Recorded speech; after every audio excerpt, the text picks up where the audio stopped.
Tayo po ay may pagkakataon naman pagkatapos ito para sa mas mahabang talakayan. Pero unang-una tayo ay narito ngayon sa Balayan Regional Trial Court para mag-file ng kaso laban kay PCO Undersecretary Claire Castro dahil sa kanyang libelous statements tungkol sa aking solar business.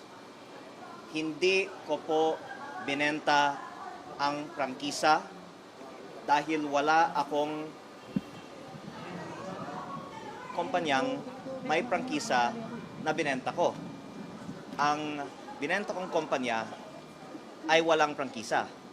At hindi ko naman pong nais na masaktan si Yusek Claire Castro, ngunit kailangan ko lang pong depensahan ang aking pangalan dahil ilang vlog na po siya tungkol sa akin at ayon po sa advice ng aking lawyer, maraming salamat po kay Attorney Topacio sa kanyang guidance, napakarami pong grounds to file a case on Yusek Claire Castro for libel at based on the advice po of Attorney Topacio, pagpaplanuhin natin pa po ang iba pang mga legal na hakbang in response to all of these libelous statements.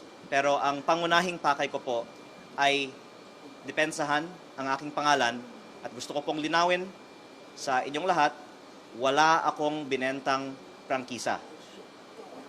Sir, bakit libel, hindi cyber libel? If these statements were made over a Ito po ay civil suit po kasi. Yung cyber libel is in connection with the libel law under the revised penal code. Ito po ay under the civil code na ang principle po nito, kung ikaw ay may ginawang isang bagay na naka-injure ng isang tao, ng kapwa-tao mo, you are liable to pay for damages. Hindi po nais ipakulong si Yusek Claire Castro, ngunit gusto namin siyang panagutin. Unang-una, sapagkat may ginawa siya mali para sa aming opinion. At pangalawa, to vindicate yung good name and reputation of my client na sinira po niya with malice. Kasi, kanina po, natanong niyo ako, hindi ba may freedom of expression? Yes, but that is not absolute. Ito po ay hindi lamang exercise ng freedom of expression ng isang journalist o isang pangkaraniwang mamamayan. This is a targeted attack against Congressman Leviste for being a critic of the government. Kitang-kita po natin yung pattern.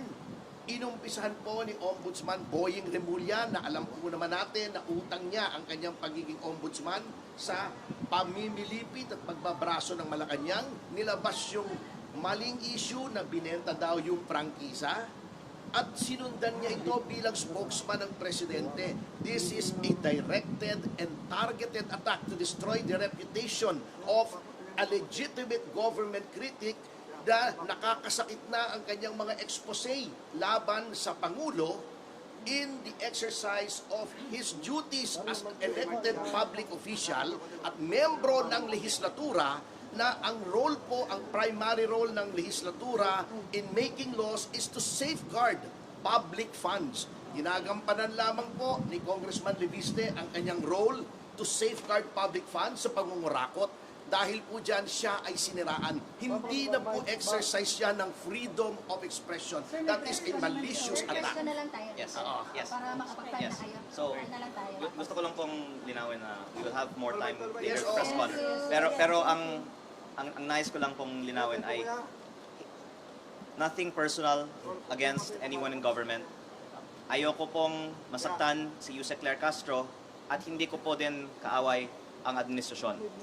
Sila po ay nagpahayag tungkol sa akin, kaya ngayon po ako po ay sumasagot. At kaya po hindi namin ngayong araw sinasampahan kay Yusek Claire Castro ang isang criminal case dahil sa tingin ko mananalo tayo, pero maaawa naman po ako kay Yusek Claire Castro kung siya po ay kaagad makulong.